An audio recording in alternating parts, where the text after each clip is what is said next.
ရင်းနေတတော်တွေရဲ့နေထိုင်မှုကိုလေ့လာဖို့အတွက်သိပ္ပံပညာရှင်တွေဟာဇနန်းနှကောင်ရဲ့ခန္ဓာကိုယ်ထဲမှာပြုတ်ဝက်ကင်မရာကိုတက်ဆင်ပြီးစူးစမ်းလေ့လာခဲ့ကြပါတယ်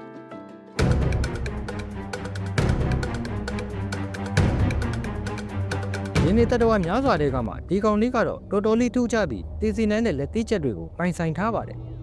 အန်နီရဲ့လည်းအရင်များပါတယ်သူကတော့ဒေါင်းမုတ်စိတ်ပစွန်ပါသူ့ရဲ့အနီးနားကိုကတ်လာတဲ့ရန်သူတွေကိုလက်သီးနဲ့ထိုးတိုက်ခိုက်တတ်တာကြောင့်နာမည်ကြီးပါတယ်သူ့လက်သီးရဲ့ပြင်းအားက1900ဓာတ်လောက်ရှိပါတယ်တော်တန်ယုံတတဝါဆိုရင်လက်သီး3ချက်ထိုးယုံနဲ့သေစီနိုင်လောက်အောင်ထွန်းအားကြီးပါတယ်ဒါကြောင့်ပင်လယ်ပြင်ကဘာမှာတော့ဒေါင်းမုတ်စိတ်ပစွန်တွေကကြောက်စရာကောင်းတဲ့လက်သီးပန်ရှင်ဖြစ်နာမည်ကြီးပါတယ်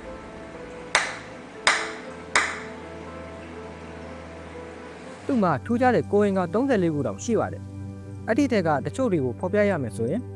အသားစာစားဖို့က6ရောက်5စုံရိုင်းလျှောက်ဖို့အတွက်6ရောက်3စုံနဲ့အာယုံခမ်းဖို့အာယုံမင်း2စုံရှိပြီးတော့အသက်ရှိဖို့ဗဟတ်10ခုတောင်ရှိပါတယ်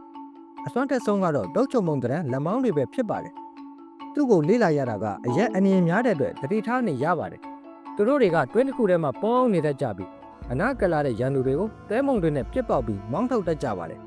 သူတို့မှာနေ့စဉ်လုပ်ငန်းတာဝန်တွေရှိပါတယ်အားလရက်တွေမှာတော့အိမ်တန်ရှင်းလောက်ကြရပြီးသူ့တစ်ဖြစ်တော့သူတို့ရဲ့တွင်းနေတဲ့ကိုရန်သူတွေမလာနိုင်အောင်ဂိမ်းဆိုင်ကြပါတယ်မိတ်လိုက်ရသည်မှာတော့ဖုန်းထဲမှာမိတ်လိုက်ကြပြီးအတိကအစာရှာဖို့ထွက်သွားချိန်မှာအမကအိမ်ဆောက်ရပါတယ်အမကတောက်တွေကိုတဲဆောင်ထားရတာဖြစ်လို့အစားအစာကိုအိမ်ယူလာဖို့ကတော့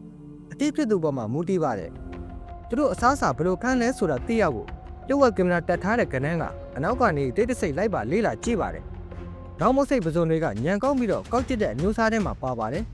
တောက်ကောင်ကိုခြုံကိုတိုက်ခိုက်ဖို့အတွက်တန်တာကြောက်တန်းတွေကိုအကာအကွယ်ယူကြပါတယ်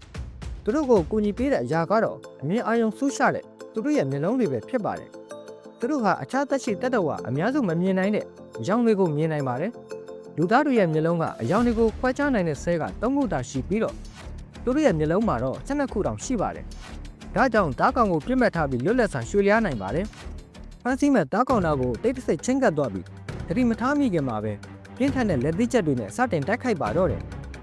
သူရိုက်ချလိုက်ပါပြီကဘာပေါ်မှာအစွမ်းတက်ဆုံးလက်သီးချက်ပါပဲတနက်ကြည်စံထက်တောင်ပိုမြန်ပါတယ်တိုက်ခိုက်ခံရတဲ့ကနန်းတစ်ကောင်ကတော့ခြေတွေလက်တွေပါပြုတ်ထွက်ကုန်ပါတယ်တားကောင်ကိုမေမျောသွားအောင်လုပ်ပြီးတဲ့နောက်သူကအိမ်ကိုတဲဆောင်သွားပါတယ်သူတို့စုံရွက်အတွက်တော့ဒါဟာရပ်ပေါင်းများစွာစားသုံးနိုင်မဲ့သားစာတစ်ခုပဲဖြစ်ပါတယ်